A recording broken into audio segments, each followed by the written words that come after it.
Hello, friends. We are interested in the geography of our views, so please like and write in the comments from which city are you watching us and were there loud stories of betrayal in your city.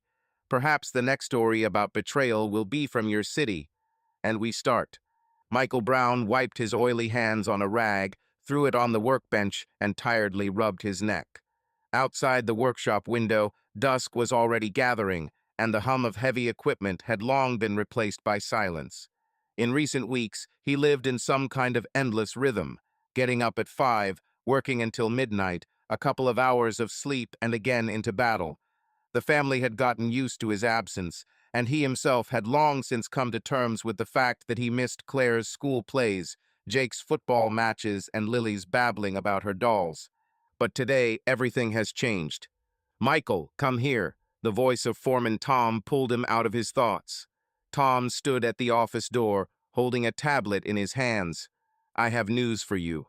"If this is another overtime, I'll pass," Michael muttered, taking off his gloves.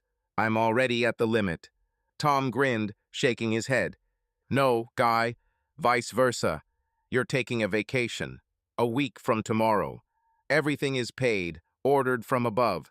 Michael froze, unable to believe his ears. Vacation. He hadn't taken a vacation in 3 years, and even then it was 3 days to fix the roof of his house after a hurricane. He frowned, expecting a catch.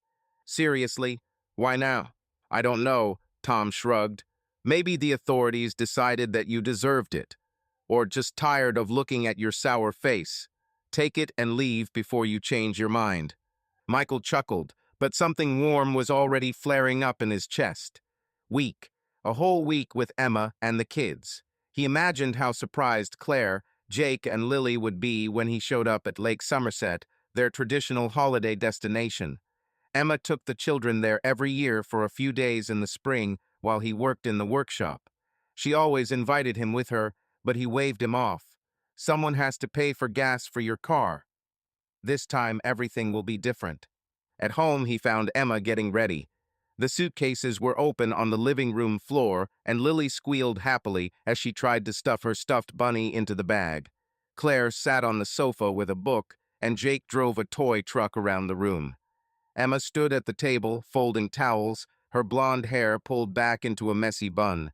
Seeing Michael, she raised her head and froze. "You're early," she said, smiling slightly. "Did something happen?" It happened. Michael threw his jacket on the chair and walked up to her. "I was given a vacation. A week. I'm going to the lake with you." Emma blinked.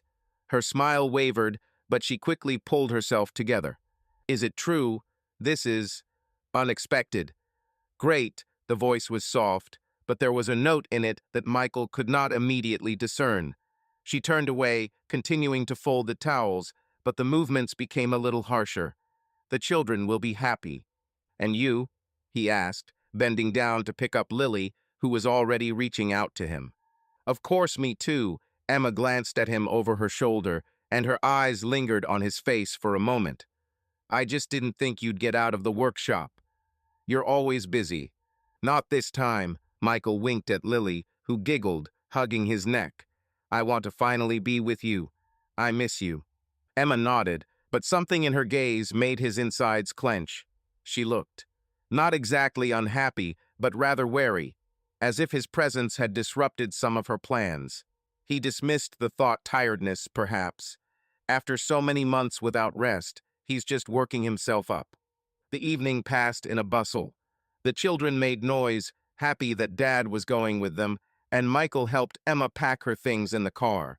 She was more silent than usual and answered briefly, but he chalked it up to worries before the trip. When they finally went to bed, Emma turned her back to him, muttering something about being tired.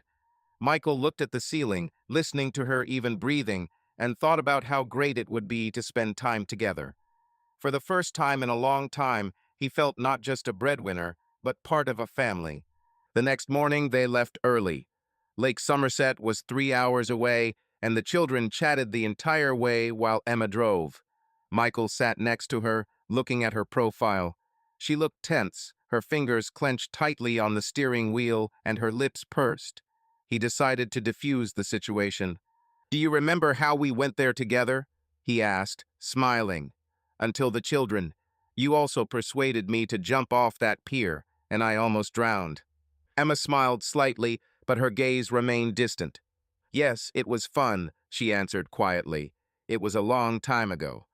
Well, now let's repeat it. Michael reached out and squeezed her shoulder, just without drowning. She nodded but didn't look at him. Something was wrong. He felt it in her silence, in the way she avoided his gaze. But he decided not to press. Maybe she's just surprised or tired.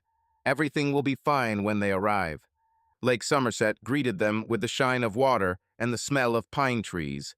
The kids jumped out of the car screaming, and Michael helped Emma unload her things. Their house stood right next to the shore, small, wooden, with a veranda and a view of the sunset.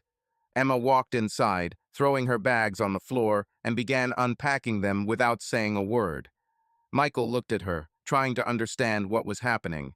Her movements were mechanical, and her face was closed. Are you okay? He asked finally, coming closer. She flinched, as if he had taken her by surprise, and then smiled too quickly, too tightly. Yes, everything is fine. Just tired from the road. I'll go cook something. The kids are hungry. She went into the kitchen, leaving him standing in the middle of the room. Michael frowned. Something was wrong, and this, not so, began to ring louder in his head. The sun had already set below the horizon, leaving Lake Somerset with a thin strip of orange light that slowly dissolved into the dark water. The children, having played enough on the shore, were now sitting on the veranda, eating sandwiches that Emma had whipped up. Lily was humming something to her rabbit, Jake was building a tower out of pebbles, and Claire was buried in a book, highlighting the pages with a flashlight. Michael stood at the railing, looking at the calm surface of the lake, and tried to relax. The first day of vacation he should have felt relief, joy, something good. But instead, some vague anxiety grew in his chest, which he could not explain.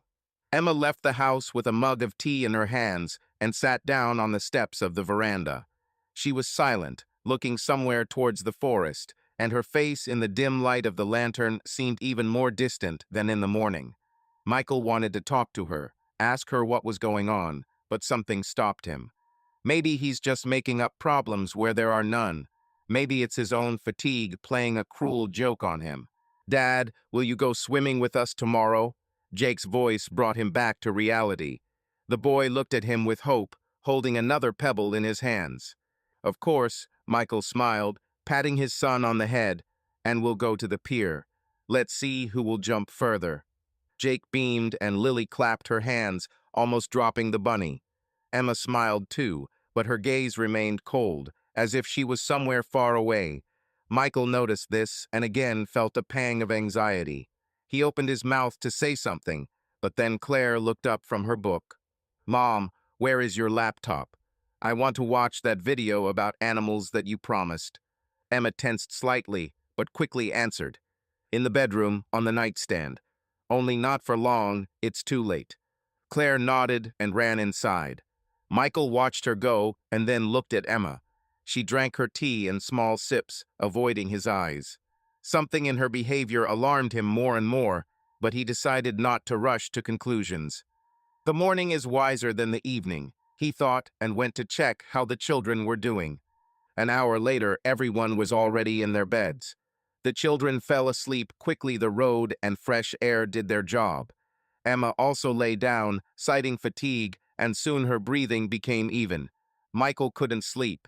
He lay looking at the ceiling and listened to the sounds of the night. The rustling of leaves outside the window, the distant splash of water, the quiet creaking of an old house. Thoughts revolved around Emma, her strange reaction to his arrival, her silence, her forced smiles. He tried to convince himself that this was nonsense, that he had simply been away from his family for too long and had forgotten how to understand her. But the anxiety did not go away. At some point, he stood up, deciding to drink water. Walking past the bedroom where the children were sleeping, he heard Lily's quiet snores and smiled. Still, it's good that he's here. He walked into the kitchen, poured a glass of water, and was about to return to bed when he noticed Emma's laptop on the table. Claire apparently left it here after watching her videos. Michael came closer, looking at the dark screen. He was not going to rummage through her things, that was not his rule. But something made him reach out and open the lid.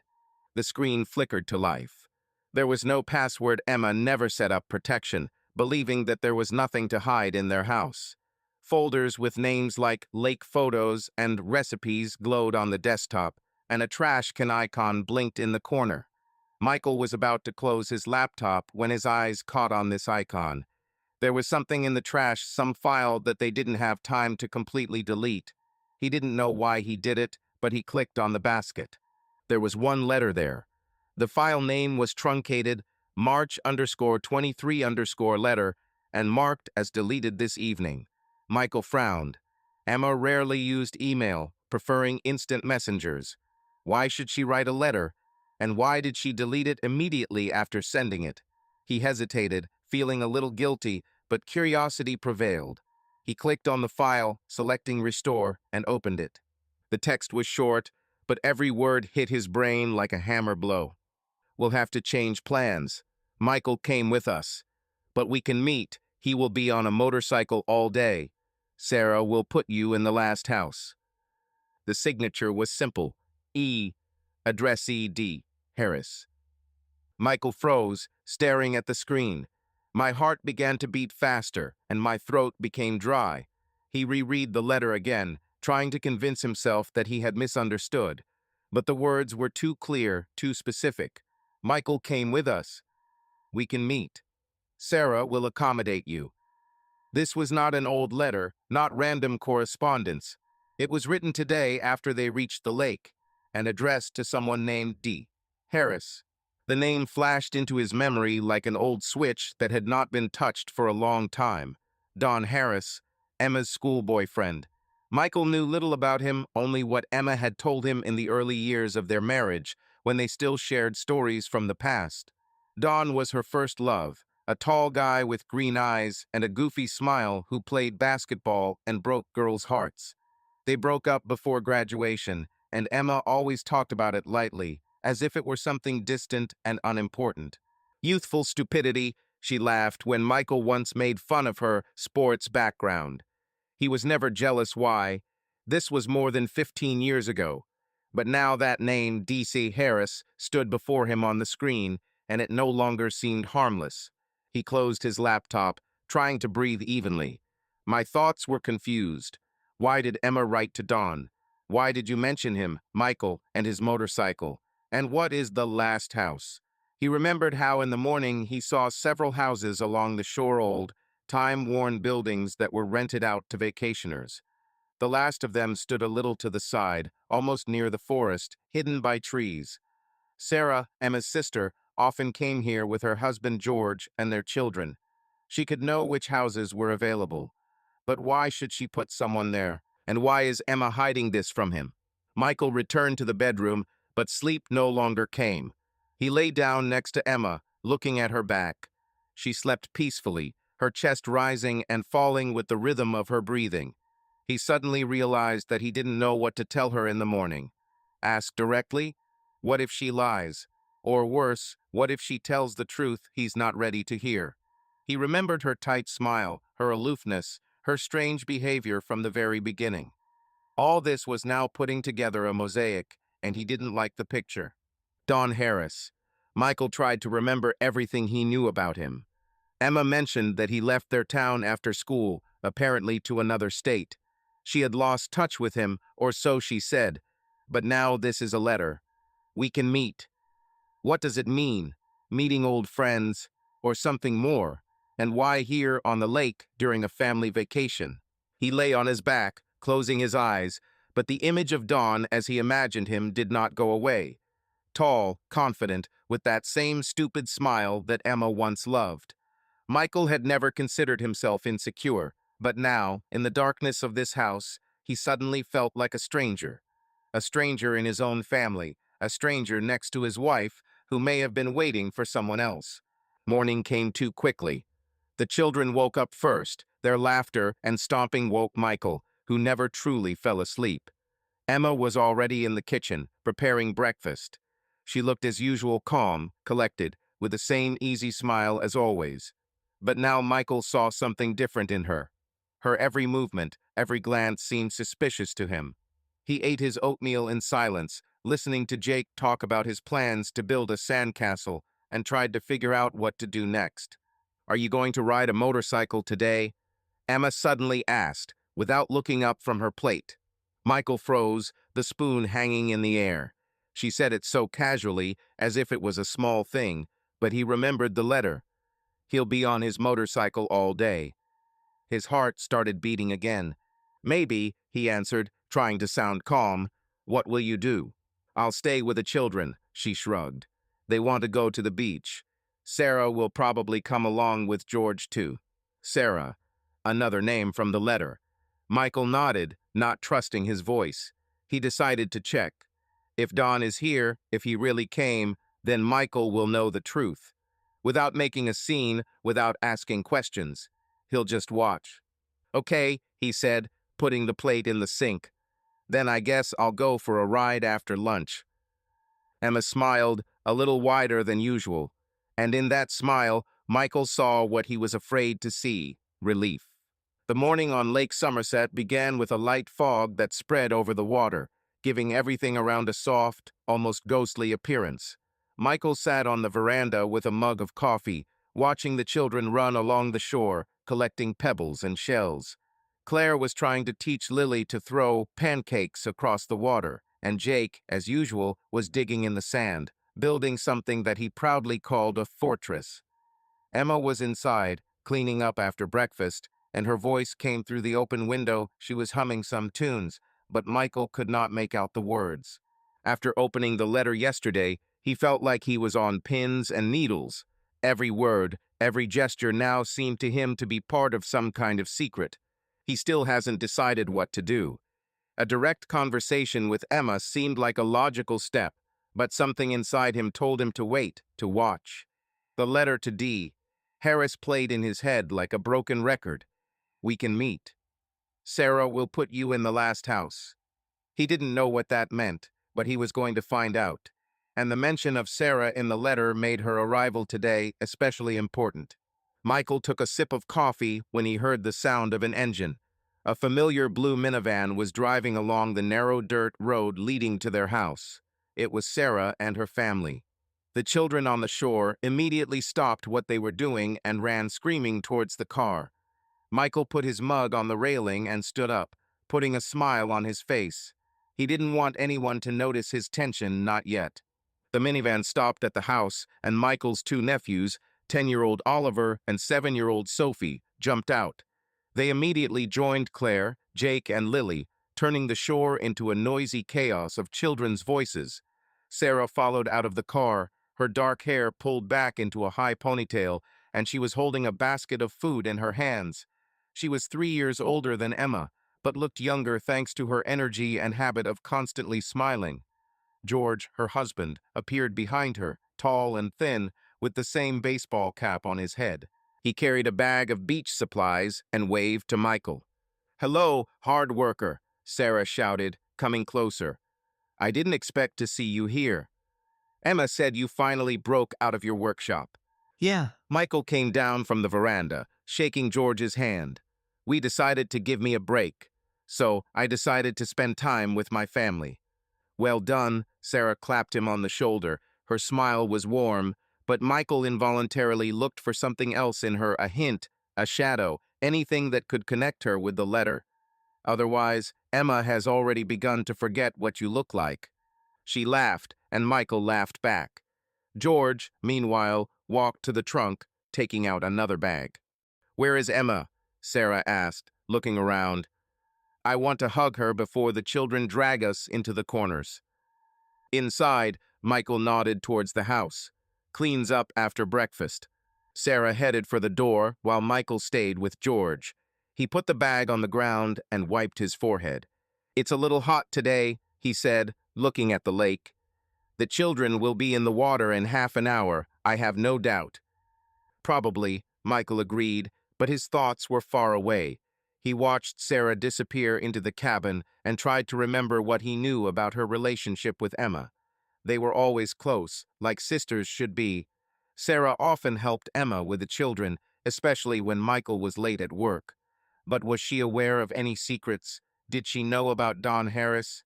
A minute later, laughter came from the house. Emma and Sarah walked out together, hugging as they walked.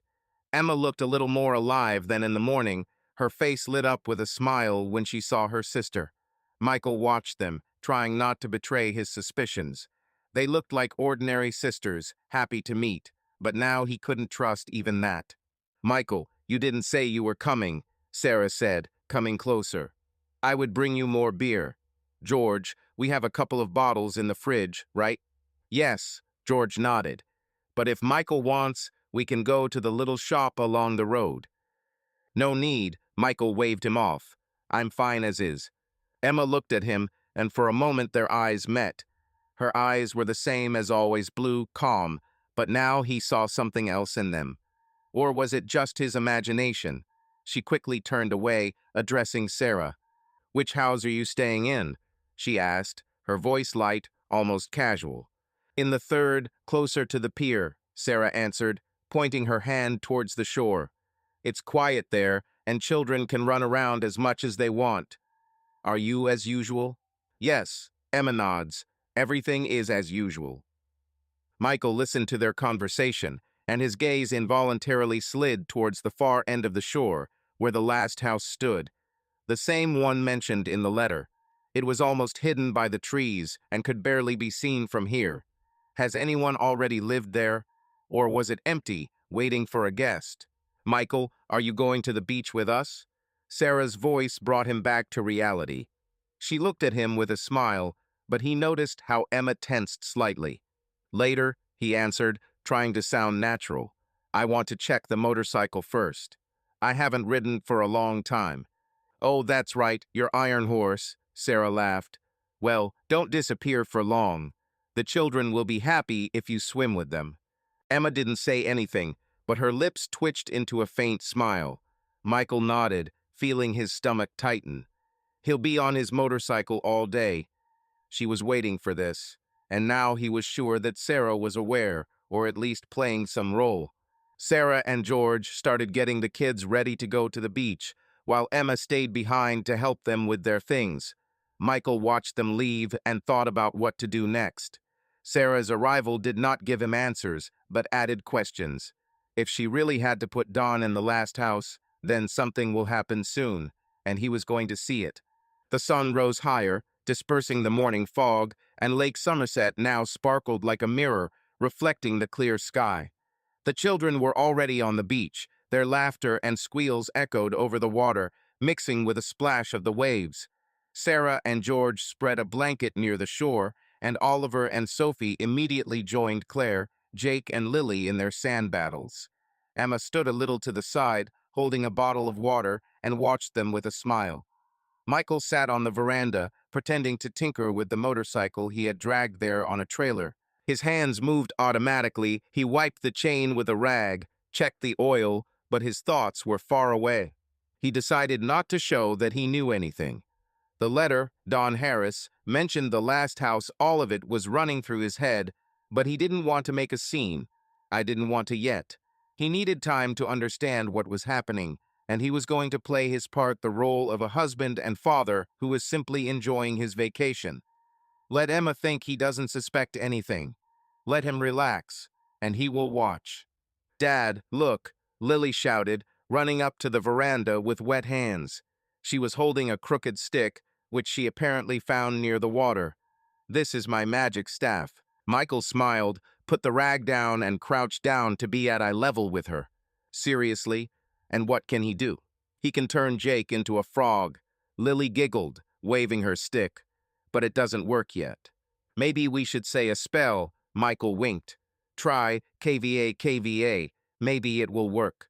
Lily laughed and ran back to her brother, who was already fiddling with a pile of sand. Michael followed her with his gaze, feeling the warmth spreading in his chest. Children were his anchor, his meaning. No matter what Emma has in mind, he won't let it ruin their joy, at least for now. Emma walked closer, her bare feet leaving marks on the grass. She looked calm, even happy, But Michael noticed how her fingers squeezed the bottle a little tighter, how her gaze momentarily darted towards the distant house. She stopped at the veranda, looking at him. "How long have you been with the motorcycle?" she asked. Her voice was soft, but there was a hint of tension in it. "No, I'll finish soon," Michael answered, without looking up from the chain. He deliberately took his time to see how she would react. "I think I'll go for a ride after lunch. Warm up a little." Emma nodded, and her smile grew a little wider. "Fine. The children will be happy if you swim with them later. They've already asked."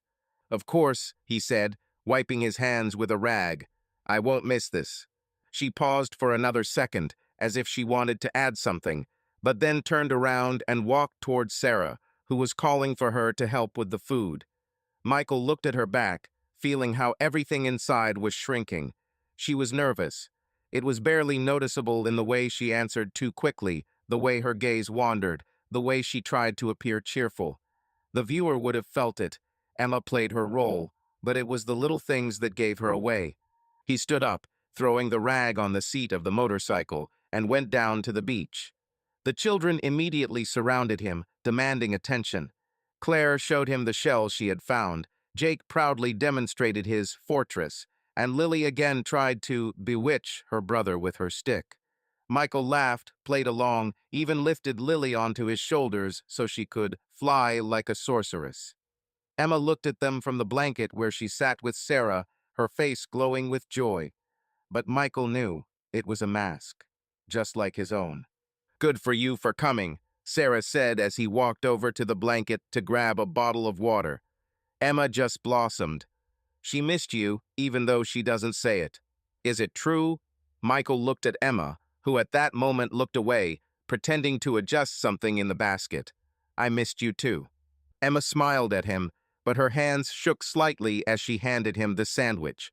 He took it, thanked him, and sat down next to him, continuing the game of being a happy husband. The viewer would notice this contrast. The children are laughing, the sun is shining, the family is together, and yet between Michael and Emma, there is something invisible, tense, ready to burst. After lunch, he announced that he would go for a ride. Emma immediately perked up. "For how long?" she asked, trying to sound casual, but her voice gave her away. "An hour or two," Michael shrugged. "I want to check how it holds the road after being idle." "Okay," she nodded, relief flashing in her eyes.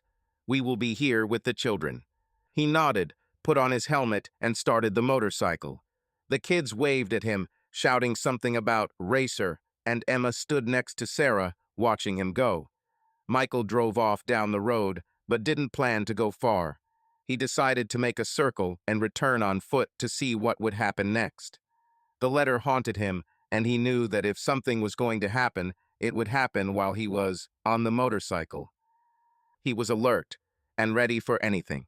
Michael rode his motorcycle down a narrow dirt road that wound along the shore of Lake Somerset. The roar of the engine echoed over the water, drowning out the sound of the wind in the pine trees and the distant cries of the children left on the beach. He held the steering wheel tightly, but his thoughts were not about the road. The plan was simple: pretend that he had gone for a ride, find a secluded place, leave the motorcycle, and return on foot. He wanted to see what would happen while Emma thought he was gone. The letter to D. Harris haunted him, and every turn of the wheels only strengthened his determination. The road twisted between the trees, now approaching the water, now going deeper into the forest. Michael drove slowly, pretending to enjoy the ride, although inside he was seething. He drove past several houses where other families were relaxing. Someone was frying meat on a grill. Someone was pumping water from a water pump. Everything looked peaceful, ordinary, as it should be on a family vacation. But his gaze kept clinging to the far end of the shore, where the last house stood, the same one mentioned in the letter. As he approached it, he slowed down. The house was old, with wooden walls darkened with time and a rickety veranda. The windows were shuttered, and there was not a soul in front of the entrance, neither people nor things that usually betray the presence of vacationers. But next to the house, under a spreading pine tree, there was a green SUV. Michael tensed. It was not Sarah and George's car. He knew their blue minivan well, and not their own car, which Emma was driving. This SUV was alien. He drove past, trying not to linger too long. The SUV looked well-groomed, with tinted windows and a slightly dusty body, as if it had recently been driven along a dirt road. The license plate was from out of state. Michael couldn't see the details, but it definitely wasn't a local plate. His heart beat faster. Someone was here, or just arrived. And if this is the same D. Harris, then everything he suspected could be true. Michael didn't stop. He drove another couple of 100 meters until the road turned into the forest, and there, behind thick bushes, he turned off the engine. Taking off his helmet, he listened. Silence, only the rustling of leaves and the faint splash of water in the distance. He hid the motorcycle behind the trees, covering it with branches for camouflage, and walked back on foot, keeping in the shade of the pine trees. He needed to see what would happen next, but he didn't want to be noticed. Having reached the edge of the forest, from where he could see the last house, he sat down behind a thick trunk and began to watch. The SUV was still standing there, but there was no movement around. The door of the house remained closed, the shutters remained motionless. Maybe the owner left, or have you not arrived yet? Michael waited, feeling sweat running down his back, even though the air was cool. 20 minutes passed, but nothing changed. He began to doubt maybe this was just a random vacationer unrelated to writing, but his intuition told him not to leave. At some point, he heard the rustle of footsteps. Michael tensed, peering towards their house. It was Emma. She walked along the path along the shore, alone, without children. Her blonde hair was blowing in the wind, and she was holding a phone in her hands. She stopped about 100 meters from the last house, looked at the screen, typed something, and put the phone in her pocket. Then she looked around quickly, nervously, and moved on, but not to the house, but towards the pier where the children were playing. Michael exhaled. She didn't go inside or meet anyone, but her behavior only strengthened his suspicions. She was waiting for something, or someone. He sat for another half hour, but nothing happened. The SUV remained where it was while Emma returned to the children and Sarah.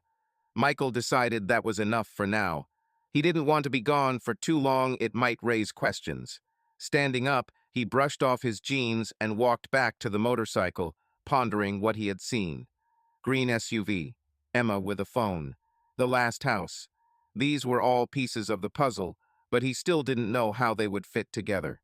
Returning on his motorcycle, he rode up to their house, looking as if he had just finished a long ride. The children immediately surrounded him, demanding to know how he rode. Michael took off his helmet, forced a smile, and began to make up a story about how he almost caught up with a hare on the road. Lily clapped her hands, Jake demanded proof, and Claire rolled her eyes, but also listened. Emma walked out onto the veranda, drying her hands with a towel, and looked at him. "Well, how?" she asked. Her voice was even, but there was a hint of concern in her eyes. "Great," Michael replied, placing the helmet on the table. "I haven't skated for a long time. I almost forgot how great it is." She nodded, smiling a little wider, and went back inside. Michael looked after her, feeling how everything inside was shrinking. She checked how long he had been gone. She wanted to know where he was, but he gave her no reason to suspect that he knew anything. The rest of the day passed in a bustle.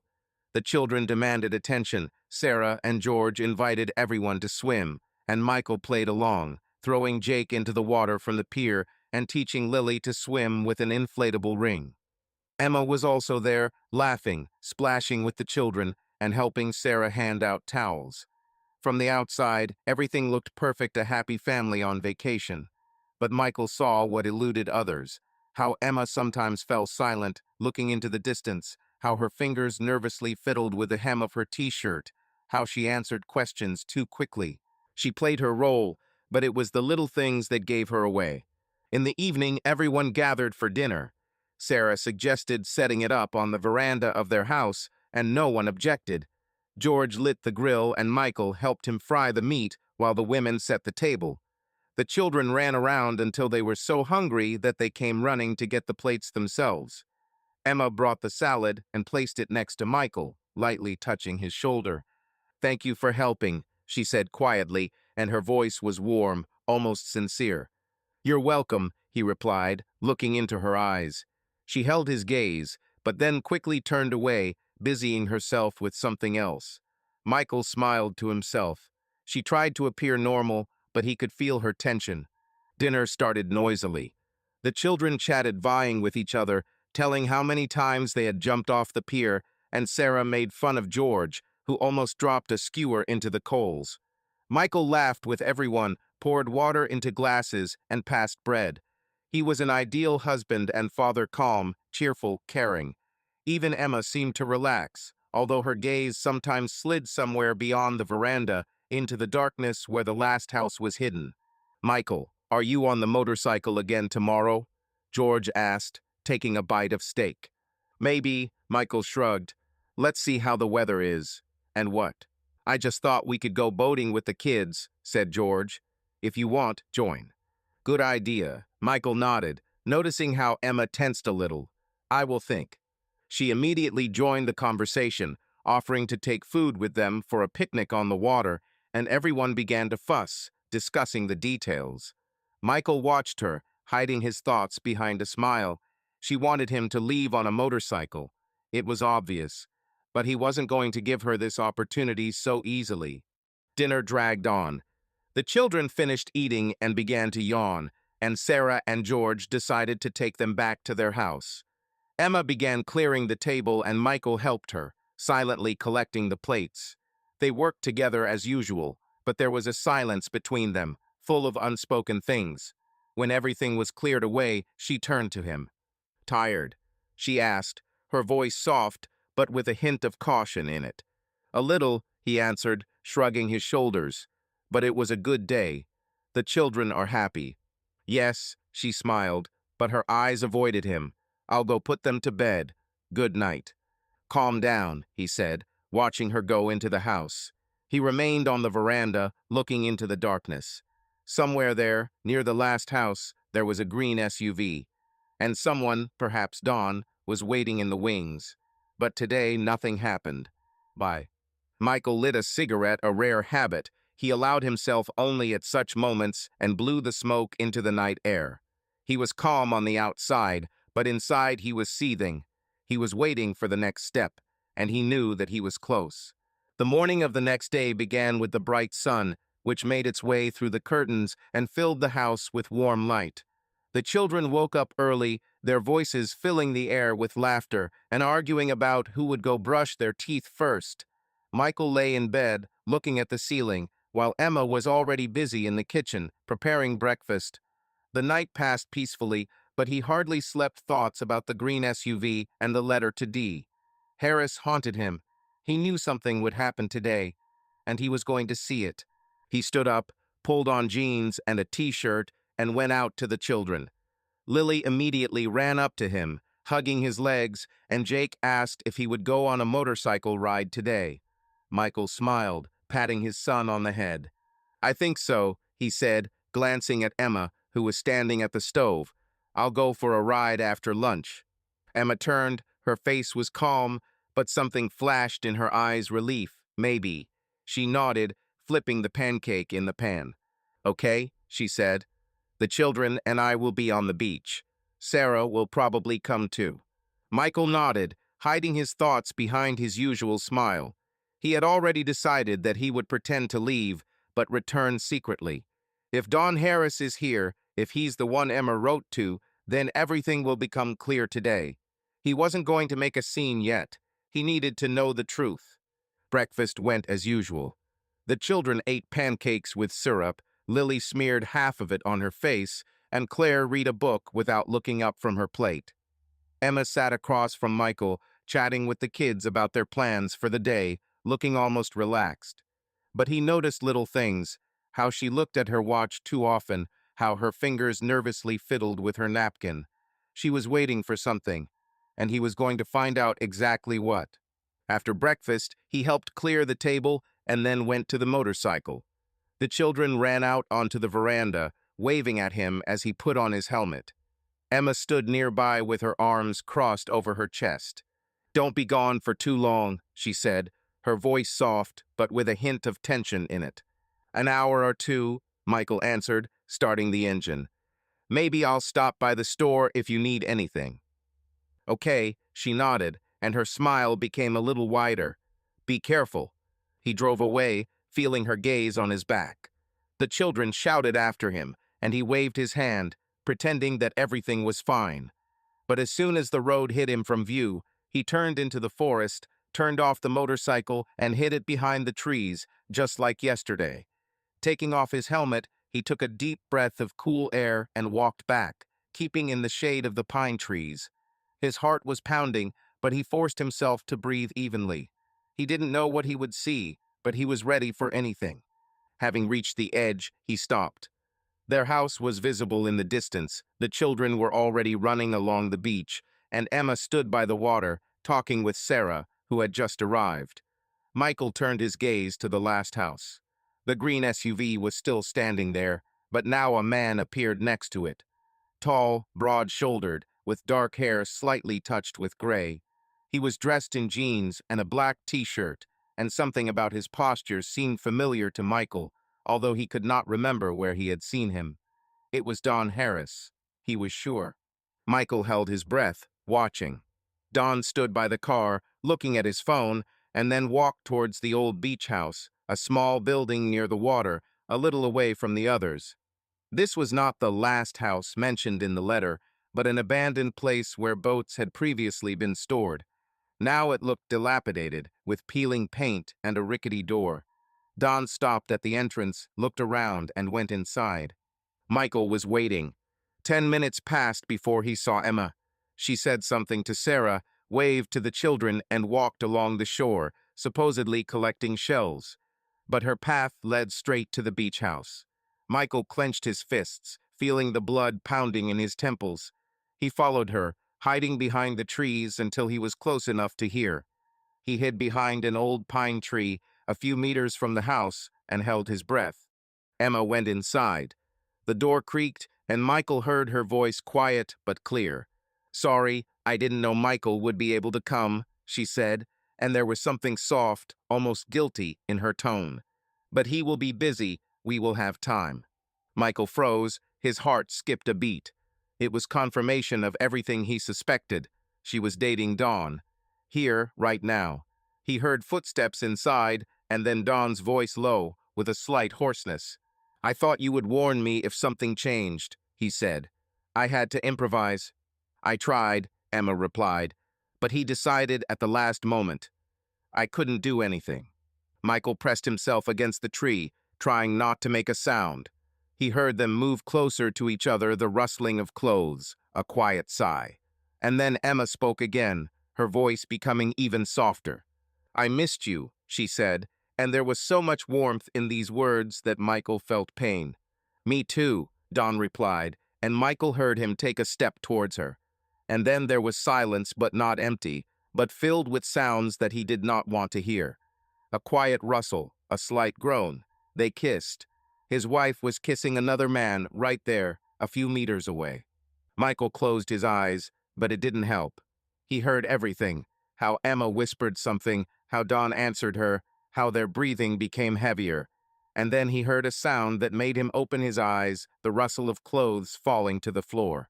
He looked out from behind the tree, and his worst fears were confirmed. Through a crack in the wall of the house, he saw Emma kneel in front of Don.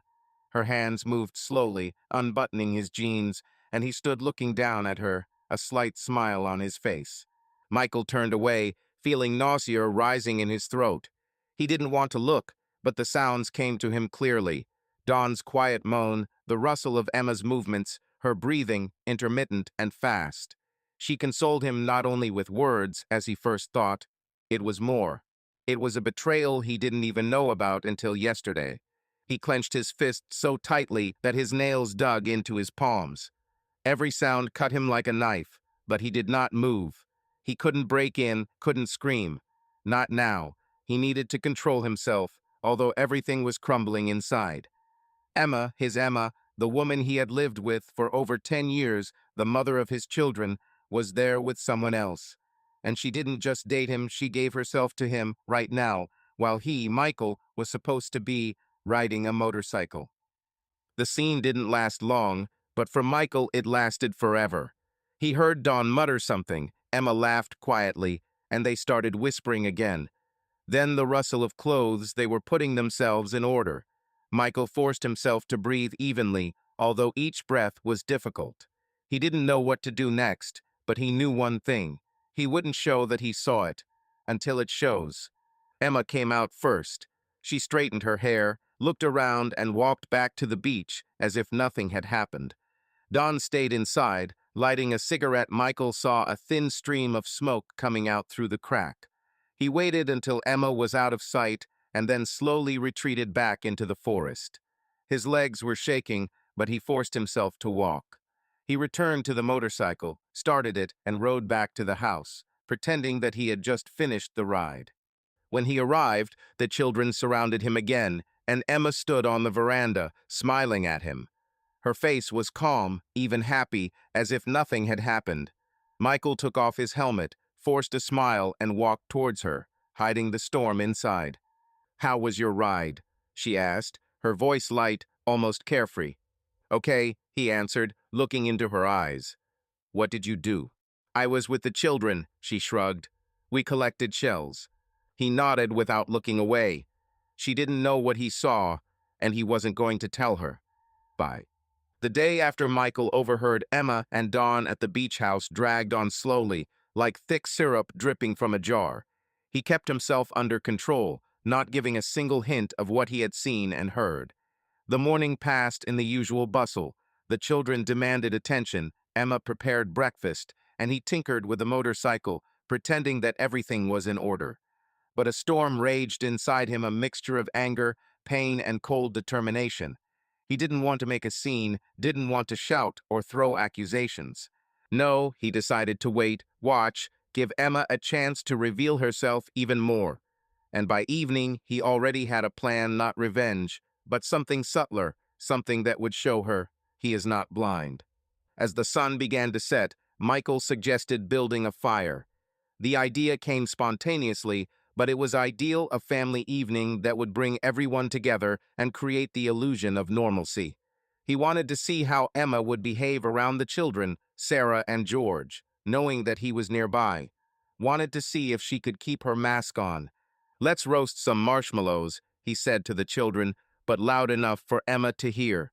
"Let's all gather around the fire, sit and chat." Lily immediately squealed with delight, bouncing in place, her blonde curls bouncing along with her. Jake took up the idea, shouting that he would find the best wands, and Claire, although she tried to appear indifferent, smiled and put the book down. Emma came out of the kitchen, drying her hands with a towel, and looked at him with slight surprise. "Bonfire?" she asked. Her voice was soft, but there was a hint of wariness in it. "We haven't done it for a long time." "That's the reason," Michael answered, shrugging his shoulders. "The children will be happy. Me too." She nodded, her lips twitching into a faint smile, and she went back to her business. Michael noticed how her fingers squeezed the towel a little tighter, how her gaze momentarily darted somewhere to the side to where the last house was hiding. She was nervous, but tried to hide it. He turned away, hiding his own emotions, and went to collect firewood. The children helped him enthusiastically. Jake dragged branches that were almost as tall as him, puffing with effort, but refusing help. Lily collected small branches, putting them in a pile and humming something about merry fire. Claire, as the eldest, took on the role of organizer, pointing out where things should go, although she did most of the standing and watching. Michael played along with them, joked, and threw Lily into the air when she ran up to him with another find. From the outside, it looked like a perfect family picture, father and children getting ready for a cozy evening. But everything was boiling inside him. He saw Emma with Dawn, heard her words, her breathing, and it couldn't get out of his head. Sarah and George joined them in the late afternoon. Sarah called Emma after learning about the fire and suggested organizing a general gathering. Michael didn't mind, the more people, the better. Let Emma think that everything is under control, that he doesn't suspect anything. Sarah arrived with a basket of food sandwiches, fruit, a couple of bottles of lemonade for the children and beer for the adults. George carried the folding chairs, grumbling that they were heavier than they looked, but his good-natured smile showed that he was glad to be there. A fire was lit on the shore, a few meters from the water. Michael stacked the wood into a neat hut, set fire to the dry grass at the base, and soon the flames crackled cheerfully, devouring the branches. Sparks flew into the dark sky, and the smell of smoke mixed with the cool air of the lake. The children immediately surrounded the fire, holding sticks with marshmallows strung on them, which Sarah had thoughtfully brought. Lily nearly set her hair on fire by leaning too close to the fire, and Michael gently pulled her back, laughing along with her. Jake was intently frying his piece, frowning as it began to turn black, and Claire, as always, did everything carefully, raising the stick to her lips to check if it was too hot. Emma sat on a chair next to Sarah, holding a mug of tea. She smiled, looking at the children, and even joked with her sister, but Michael saw that her fun was forced. Her gaze continually slid somewhere into the darkness, her fingers nervously fiddled with the edge of her sleeve. She played her role, but could not completely hide the tension. Sarah, on the contrary, was in her repertoire. She laughed loudly, told stories about how she and Emma tried to fry potatoes over a fire as children and almost burned down the barn.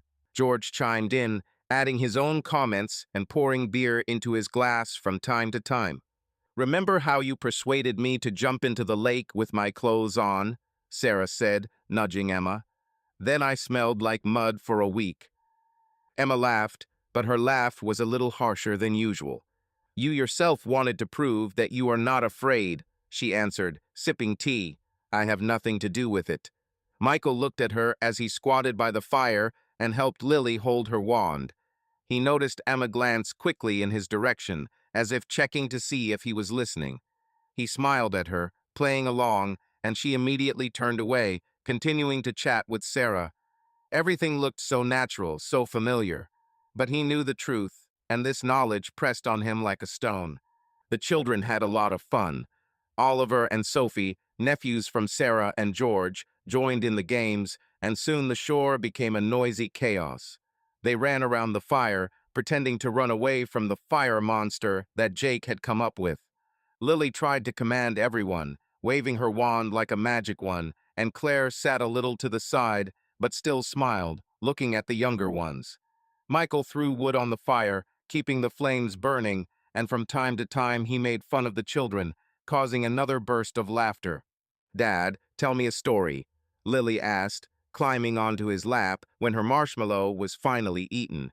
"Which one?" he asked, hugging her.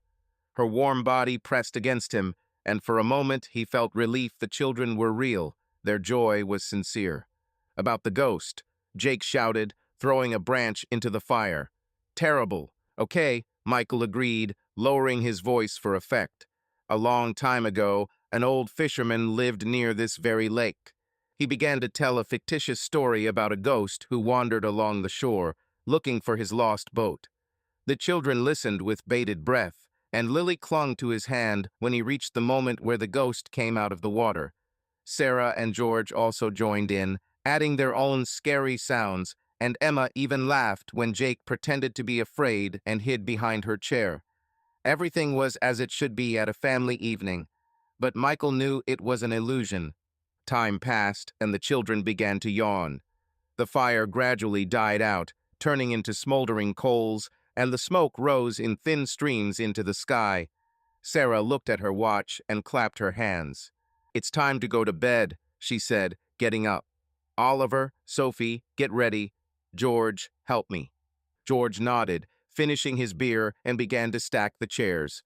Sarah's children said goodbye to Claire, Jake, and Lily, hugging them goodbye, and then left with their parents to their little house. Michael watched them leave, feeling the evening coming to an end. The fire was still burning, but weakly, and the coals glow red in the darkness. "I'll go put our guys to bed," Emma said, getting up.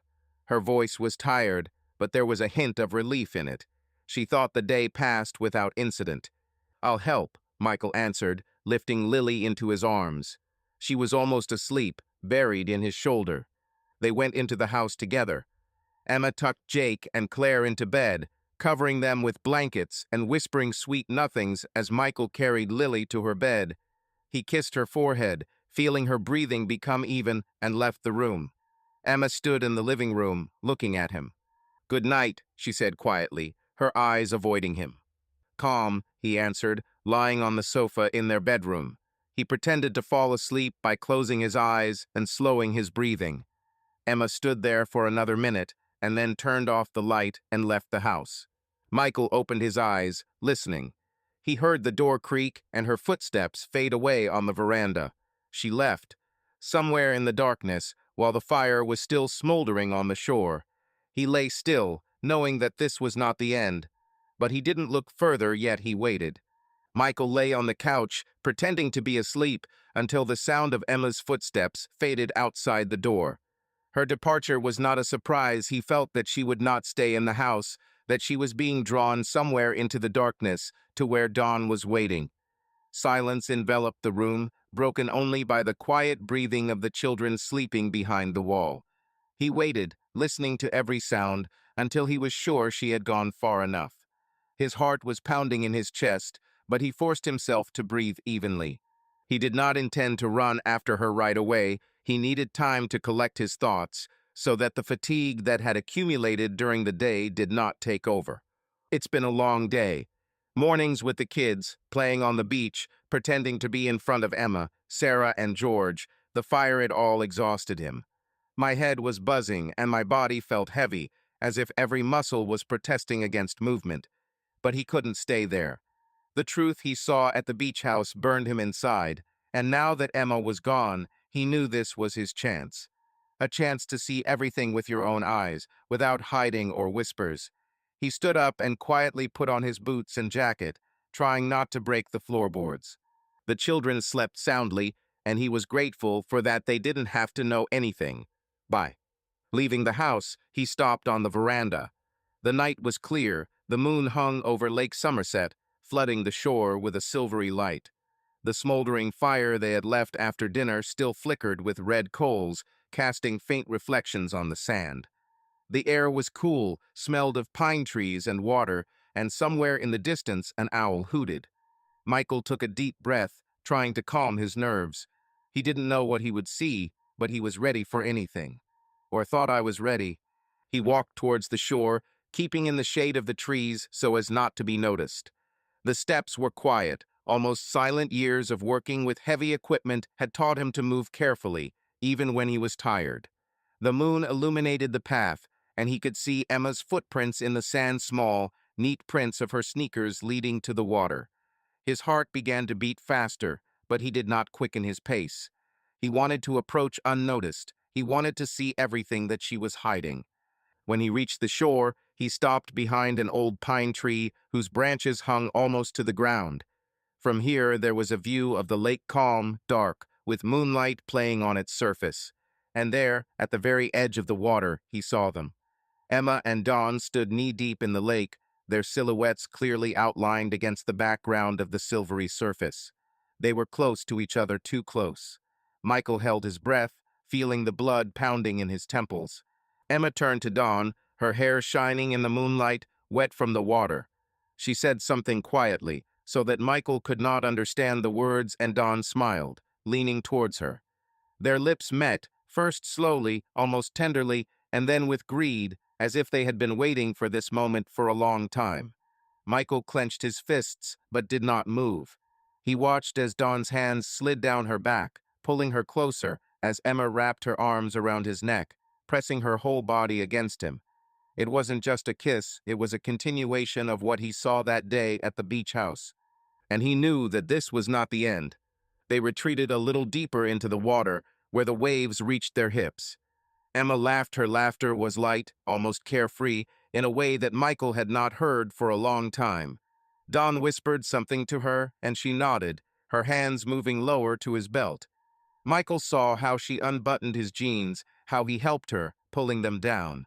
Then she took off her t-shirt, threw it on the shore, and remained in only her underwear. The moonlight fell on her skin, making her almost ghostly, and Michael felt nausea rise in his throat. but he didn't turn away. They kissed again, and now their movements became more explicit. Don pulled her closer, his hands sliding under her underwear, and she moaned, quietly, but loud enough for Michael to hear. They had sex right there, in the water, not embarrassed by the darkness and silence. The waves splashed around them, drowning out the sounds, but he saw everything. How Emma moved, how her head fell back, how Don held her, whispering something in her ear. This was not just a betrayal, it was their own reality, in which he, Michael, did not exist. They finished quickly, but did not move away from each other. Emma pressed herself against Don, her chest rising and falling with heavy breathing. They began to talk quietly, but Michael strained his ears to make out the words. "I thought he would notice," Emma said, her voice tired but with worry in it. "He's been strange all day today." "He doesn't know anything," Don answered, stroking her back. "You said he was riding a motorcycle." "Yes, but—" She fell silent, looking somewhere to the side. "Sometimes it seems that he looks at me differently." "You think too much," Dawn laughed, leaning down to kiss her again. "He is busy with children and work. He has no time for this." Emma nodded, but her face remained tense. Michael stood listening and felt anger mingling with cold clarity. She was afraid that he would find out, but she didn't stop, and that was the worst of all. He stepped back, his gaze falling on their clothes lying on the shore. Emma's t-shirt, Don's jeans, her sneakers, his boots, everything was scattered in a hurry as evidence of their deed. And then a plan was born in his head. Don't shout, don't rush at them, don't start a scandal. No, he will do something simpler but stronger. He will expose them so that they themselves feel naked not only physically but also in front of him. Michael walked over to the smoldering fire they had left after dinner. The coals were still burning, weakly, but enough for the flames to flare up again. He collected several dry branches lying nearby and threw them into the fire. The fire came to life, crackling, and the flames rose higher. Then he returned to the shore, quietly so that they wouldn't hear, and collected their clothes, Emma's t-shirt, Don's jeans, whatever he could get his hands on. His hand shook, but he moved confidently, with cold determination. Returning to the fire, he threw his clothes into the fire. The flame flared brighter, consuming the fabric with a greedy crackle. The smell of burnt cotton and denim rose into the air, mingling with the smoke. Michael watched the fire consume their belongings and felt a strange satisfaction. It wasn't revenge, it was a message. Let them know he's here. Let them know what he sees. Emma and Don noticed the fire almost immediately. They stood in the water, still hugging, when the flames flared higher, casting reflections on the lake. Emma screamed, her voice cutting through the silence. "What is this?" She pulled away from Don, peering at the shore. This is my t-shirt." Don turned, his face contorting in surprise, and then panic as he saw the fire consuming his jeans. They both looked at the fire, their silhouettes frozen in the moonlight, and Michael knew it was time to go out. He stepped out of the shadows, slowly, calmly, his boots crunching softly on the sand. The fire illuminated his face, and he saw Emma and Dawn turn to him, their eyes wide with horror. They stood in the water, half naked, wet, with frozen expressions on their faces. Michael stood at the edge of the shore, looking down at them, and his voice was even, almost friendly.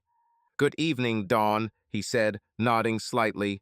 "I'm Michael, Emma's husband. Nice to meet you."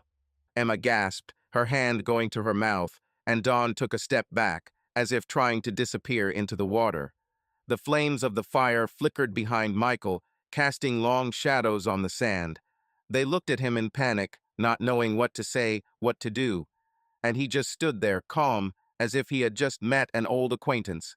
But everything was boiling inside him, not from anger, but from clarity.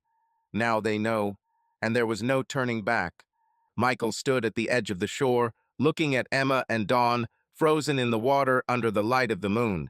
The fire crackled behind him, consuming the remains of their clothes, and the reflection of the flame played on their faces, distorted by panic. Emma still had her hand to her mouth. Her eyes were shining with tears or water, he couldn't tell. Don retreated deeper into the lake, his shoulders tense, as if he was preparing to run, although there was nowhere to run. Michael felt their gazes, full of fear and confusion, but did not say another word. He turned around, slowly, with cold confidence, and walked away. The sand crunched under his boots, each step sounding like a period at the end of a sentence. He didn't look back, didn't quicken his pace, didn't give them the slightest chance to see anger or weakness in him. A storm raged inside him, pain, betrayal, rage, but he locked it all deep, under a layer of ice that grew every minute. He said what he wanted. He showed them that he knew. Now it's time to leave. Having reached the house, he stood on the veranda, looking at the smoldering fire in the distance. Emma and Dawn were still there. He could hear her muffled voice, full of panic, and Dawn's low response, but the words no longer reached him. They didn't matter anymore. He walked inside, closing the door quietly so as not to wake the children. Their breathing, even, calm came from the bedroom, and for a moment he felt a pang of guilt. Claire, Jake, Lily, they didn't deserve what was about to happen. But he couldn't stay. Not after what I saw. Michael walked into his and Emma's bedroom, took his bag from under the bed, and began to pack his things. The movements were fast, but precise. He took only what belonged to him: clothes, boots, wallet, motorcycle keys. When everything was ready, he took one last look at the room. He went into the living room, took a jacket from the rack, and stopped at the nursery door. Opening it slightly, he looked at the sleeping children. Lily was curled up, hugging her stuffed bunny. Jake was sprawled out on the bed, one leg dangling over the edge. Claire lay quietly, her book falling to the floor. Michael felt his throat tighten, but he swallowed the lump and closed the door. He loved them, but I couldn't stay. He left the house, rolled the motorcycle up to the road, and fastened the bag to the trunk.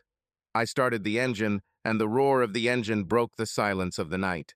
He didn't look back at the lake to see if Emma and Dawn had come out of the water. He didn't care. He left silently, without goodbyes, without explanations. The road ahead was dark, lit only by headlights, but he knew where he was going. Home. And then anywhere, as long as it's far away from here. The 3-hour journey to their house passed in a blur. The night air whipped across his face, the cold penetrated under his jacket, but he felt nothing but emptiness. When he entered their town, the sky had already begun to brighten in the east. He parked the motorcycle at the garage, entered the house, and froze in the doorway. Everything was familiar here: the sofa where they watched movies, the kitchen table where the children drew their doodles, photographs on the walls. But now this was not his home. It was a shell, empty and cold. Michael didn't hesitate. He gathered the remaining things: another bag of clothes, tools from the garage, documents from a desk drawer. Then I sat down at the phone and wrote 3 messages. The first was to his boss in the workshop. I'm quitting. Today was the last day. The second is to the bank, a request to close all joint accounts with Emma, leaving only the personal one, from which he will later transfer money for alimony. Third, to the landlord of their home, notice of termination. He didn't intend to stay here another day. By morning, he loaded the motorcycle into an old pickup truck that was parked in the garage and drove off. The phone started ringing almost immediately: first Emma, then Sarah, then some unfamiliar numbers. He didn't answer. Turning off the sound, he threw the device on the passenger seat and looked only at the road. He didn't know where he was going, but that didn't matter. The main thing is to stay away from Lake Somerset, away from Emma, away from a life that turned out to be a lie. 2 days later, he stopped in a small town on the outskirts of California. There were forests, fog, and silence here, everything he needed now. He rented a small house from an elderly woman who didn't ask questions and paid in cash. He found a job quickly. A local auto repair shop was looking for a mechanic, and his experience played into his hands. He did not explain why he quit his previous job. He simply showed his calloused hands and said that he knew his business. That was enough. The accounts were closed, and he transferred money for child support through an anonymous account so that Emma could not find him. He changed his phone number, leaving his old number somewhere on the side of the road. The calls continued for another week, but he did not answer. Sarah tried to reach out through mutual friends, but he cut off all connections. He didn't want to hear excuses, didn't want explanations. He left quietly, but completely. Standing at the window of his new house, Michael looked at the gray fog creeping over the forests. He held a mug of coffee in his hands, but did not drink, he simply warmed his fingers. My thoughts were empty, like this landscape. He didn't know what would happen next, but he knew one thing for sure. He was no longer the same Michael who lived for his family, for Emma. That person burned in that fire along with her t-shirt and Dawn's jeans. Now he was alone, and this was his new beginning.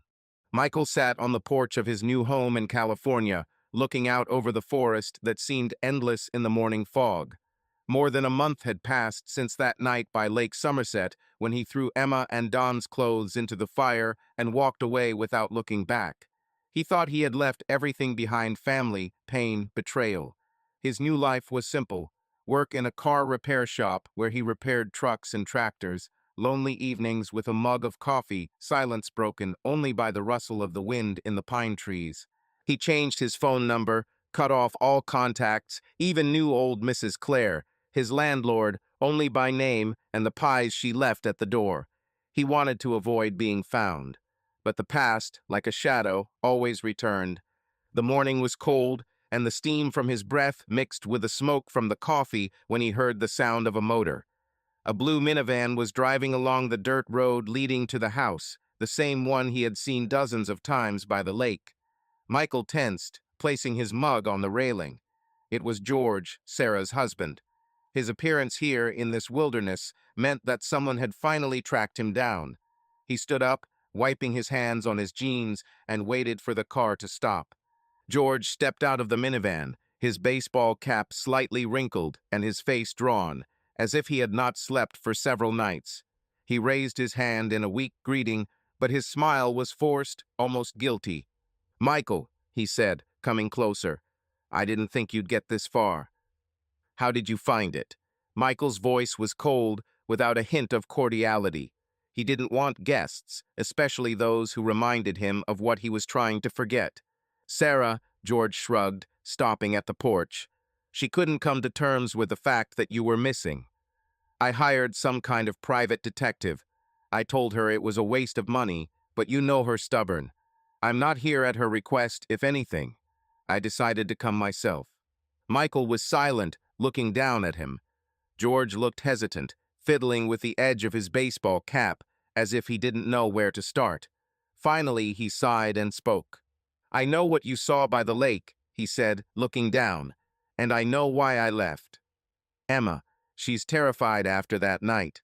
She returned to the house in tears. The children did not understand anything, but she broke down. Sarah tried to get her out of it, but you know Emma, she keeps it all to herself. I'm not making excuses for her, Michael. What she did to Dawn is crap. But I want you to understand that she didn't plan on leaving you. Never." Michael frowned, feeling something tighten inside him. He didn't want to listen to it, didn't want to dig into her motives, but George continued, every word sounding like a blow. "I overheard him and Sarah," George admitted, his voice becoming quieter. "It was a couple of years ago, by accident. They thought I was sleeping, but I was on the veranda, smoking. Emma told her about Dawn, about their agreement. This was before you got married, but after you started dating. She said that you were suitable, that you are strong, hard-working, that you can provide her and the children with a good life. And Dawn, he was her weakness, but not someone with whom she could build a family." Michael clenched his fists, but did not interrupt. George looked up, his eyes filled with some strange regret. "He and Dawn had a plan," he continued.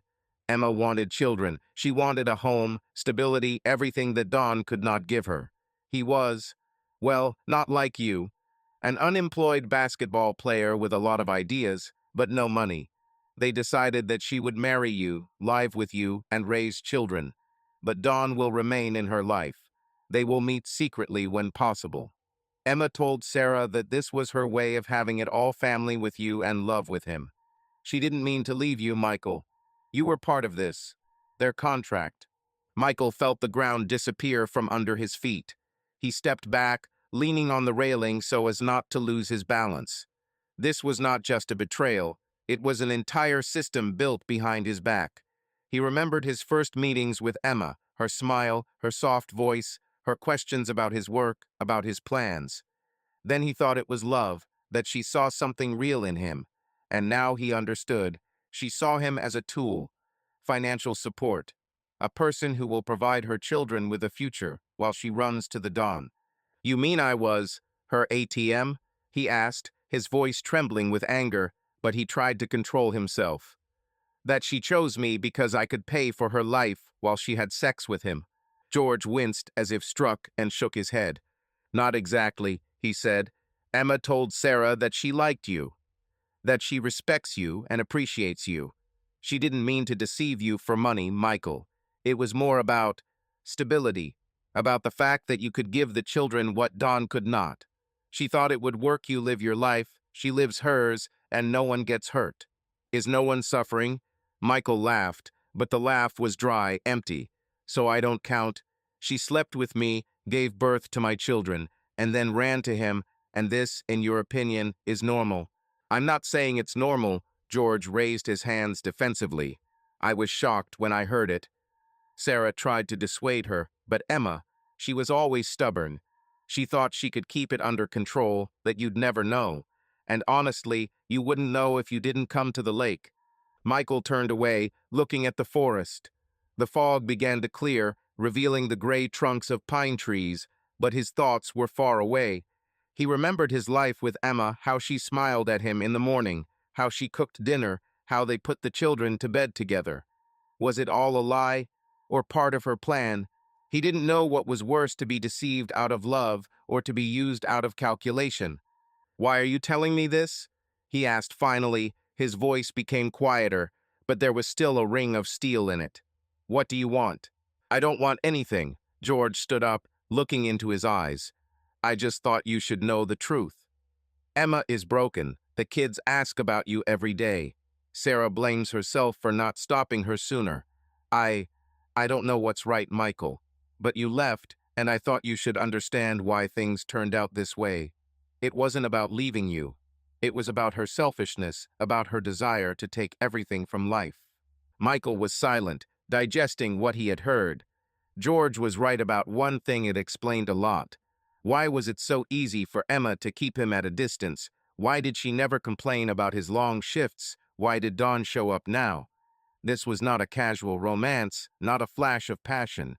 This was their deal, their arrangement, in which he played the role of the unsuspecting husband. But it didn't make the pain any less. On the contrary, it turned it into something cold, calculating, that he couldn't forgive. Go away, he said finally, his voice firm but tired. Thank you for telling me, but I don't need it. I won't be back. George nodded, putting on his baseball cap. He walked towards the minivan, but stopped at the door. The children are bored, he said quietly, without turning around. They don't understand where you are. Michael didn't answer. He watched George get into the car and watched the minivan turn around and disappear into the woods. When the noise of the engine died down, he sat on the porch, taking a mug of cold coffee. His hands were shaking, but he forced himself to take a sip. The truth didn't make anything easier for George. It only added more questions. He was chosen.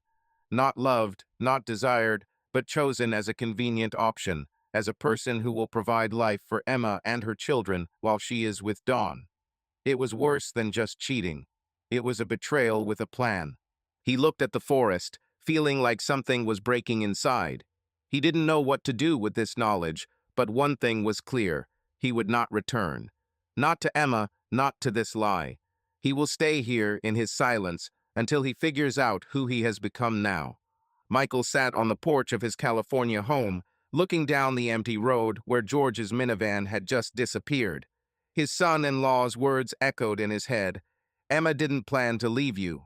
You were right. She and Dawn had an agreement. Each word was like a blow, but not sudden, but slow, drawn out, as if someone was methodically removing bricks from the foundation of his life. He thought that he had gotten away from it all, that the silence of the forest and the loneliness of the workshop protected him from the past. But George had broken through that wall, and now Michael couldn't just sit and stare at the fog.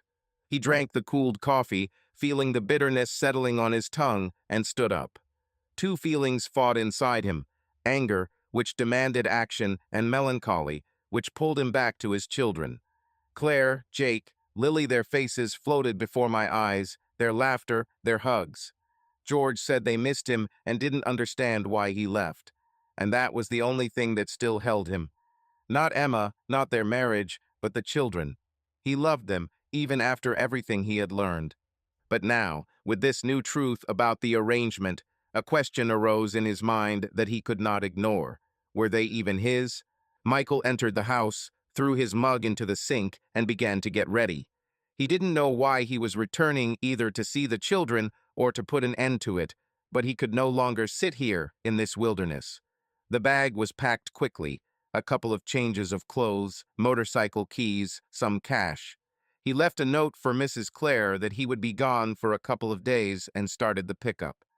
The journey back to their town took most of the day, but he didn't notice the time his thoughts revolved around George's words, around Emma, around Dawn. When he arrived at their old house, it was already dark.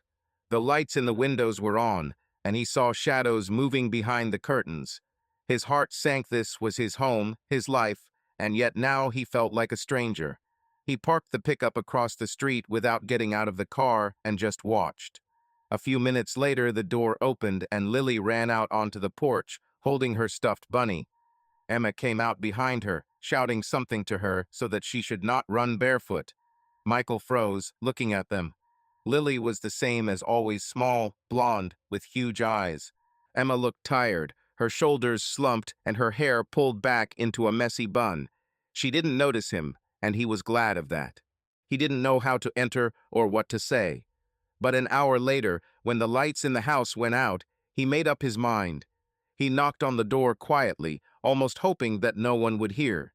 But Emma opened almost immediately. Her face ascendingly, she froze. Her eyes widened in shock. "Michael," her voice trembled, full of disbelief. Are you back?" He nodded without looking into her eyes. "I want to see the children," he said, his voice even but firm, "and I need to check something." Emma stepped back to let him inside. The house was just as he had left it: toys on the floor, drawings on the refrigerator, the smell of dinner in the air. But now it all seemed alien, like the scenery for a play in which he no longer played. Children ran out of the rooms, their voices overlapping each other. "Dad." Lily rushed to him, hugging his legs. Jake jumped on him, screaming, and Claire, a little more restrained, smiled, but her eyes were shining with tears. Michael hugged them all, feeling the warmth of their small bodies penetrate his coldness. He held them for a long time, without saying a word, just inhaling their scent: soap, sweets, baby shampoo. It was real, even if everything else was false. Emma stood to the side, nervously fiddling with her hands. She tried to speak, but he raised his hand to stop her. "Not now," he said. "I don't want to talk. Show me their brushes or something where their hair is." She frowned, but didn't argue. She brought the children's toothbrushes, looking at him with concern. Michael took them, put them in a plastic bag, which he took with him, and went into the living room, where the children were already dragging him to play. He spent an hour with them, building towers from blocks with Lily, listening to Jake's stories about school, looking at Claire's drawings. It was painful and sweet at the same time, like the last sip of water before the desert. The next day, he took the samples to the laboratory, paid for an emergency DNA test, and waited. Emma tried to talk to him, but he brushed it off, spending all his time with the children. He didn't want her words, her excuses. He only needed the truth. The results came in 3 days. Michael sat in the pickup truck parked outside the house and opened the envelope with trembling hands. He read the first line: "Claire, mismatch." Then "Jake is a mismatch. Lily is a mismatch. Not a single child was his." He reread it again, hoping it was a mistake, but the numbers were inexorable. Genetic analysis left no doubt. He dropped the papers on the seat, feeling like the world was falling apart. He was not their father, not by blood. Everything he had built all these years, working until midnight, refusing to rest to give them the best, was not for his children. He was not a husband, not a father, but a convenient donor of stability, as George would say. Emma chose him not out of love, but out of the hope that he would provide for her and Don's children that he could not even have, if you believe her words. But now he doubted everything. Michael got out of the car, his legs shaking. He looked at the house where Claire, Jake, and Lily slept and felt his heart break. He loved them, even now, knowing the truth. But this love was poisoned. He couldn't stay, couldn't pretend that nothing had changed. He was broken not just by Emma's betrayal, but by the realization that his role in this family had been a lie all along. He got back into the pickup, started the engine, and drove away without saying goodbye. The kids would miss him, Emma might cry, but he couldn't be part of their world anymore. He was returning to California, to his silence, where he would try to put himself back together. But now he knew. He was not the father. He was a stranger, and this truth broke him like nothing else. Emma stood at the kitchen window, looking out at the empty road in front of the house. The morning was quiet, only a weak wind rustled the leaves in the garden, and somewhere in the distance a dog barked. The children were still sleeping, Claire, Jake, and Lily, tired from the day before, when Michael spent several hours with them, playing and laughing as if nothing had changed.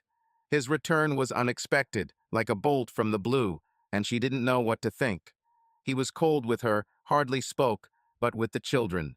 With the children he was the same as she remembered him, warm, caring, a real father. It gave her a faint hope that maybe he would forgive her, that they could start again. But then he left without saying a word, and that hope began to fade. She ran a hand over her face, feeling the fatigue that had come over her over the past weeks. Since that night by the lake, when Michael had thrown their clothes into the fire and left, her life had been in chaos. The children asked where Dad was, Sarah tried to support her, and Dawn. Dawn called every day, but she did not answer the phone. Her world was falling apart, and she didn't know how to put it back together. Michael's return gave her a spark, but his silence and strange departure left only questions. Emma turned to the table to pour herself some coffee when her eyes fell on the trash can by the sink. It was open, and on top lay a white envelope, crumpled but not torn. She frowned, walked closer, and pulled it out. Printed on the envelope was the name of a local laboratory, the one that did blood and DNA tests. My heart skipped a beat. She remembered how Michael asked the children for toothbrushes, how he put them in a bag without explaining why. Then she thought it had something to do with his work or health, but now. With trembling hands, she smoothed the envelope and opened it. Inside were 3 sheets of paper, each with the name of one of the children: Claire, Jake, Lily. She skimmed the text, and her breath froze. Genetic match, 0%. The relationship has not been confirmed. The words were repeated on every sheet, cold and merciless, like a sentence. Not a single child was his. Michael took a DNA test, and now he knew the truth. Emma sank into a chair. The papers fell from her hands and scattered across the floor. She covered her face with her hands, feeling tears burning her eyes. He found out everything.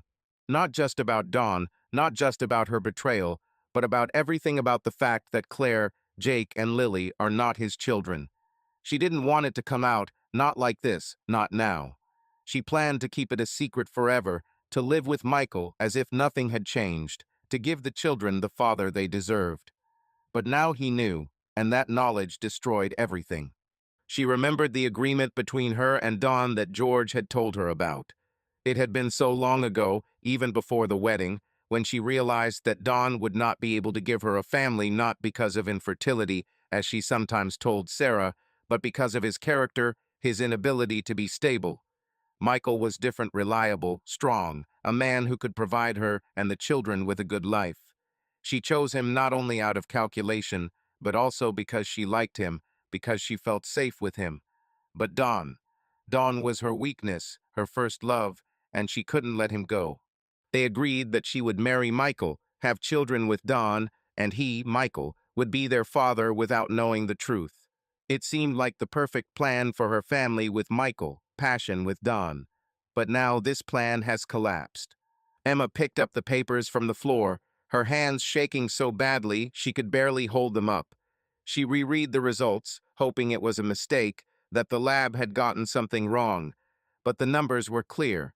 She knew it was true. She had slept with Dawn before getting pregnant with each of the children, timing it carefully so Michael wouldn't suspect anything.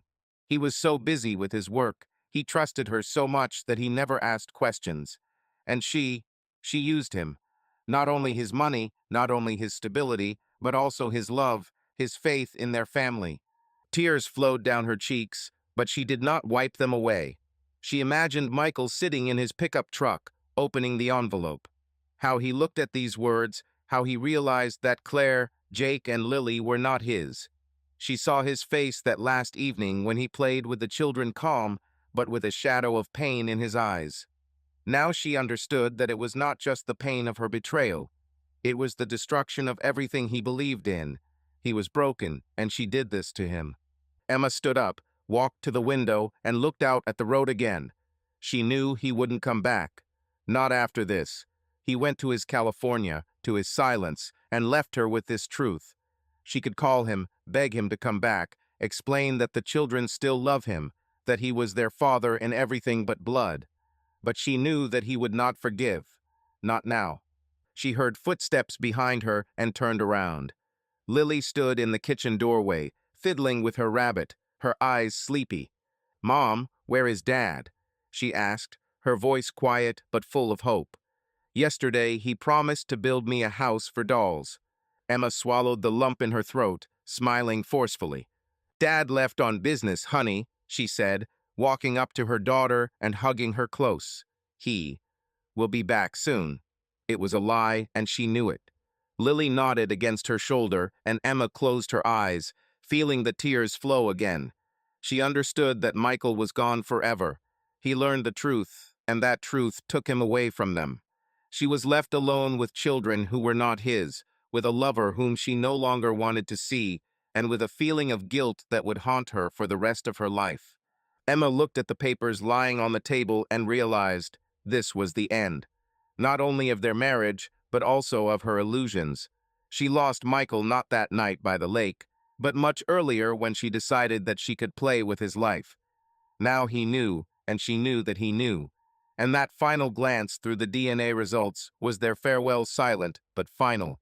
Subscribe to our channel so that your love doesn't cheat on you, and go ahead and listen to the next story, because this story is nothing compared to the next one. If you're under 18, don't even think click to the next one.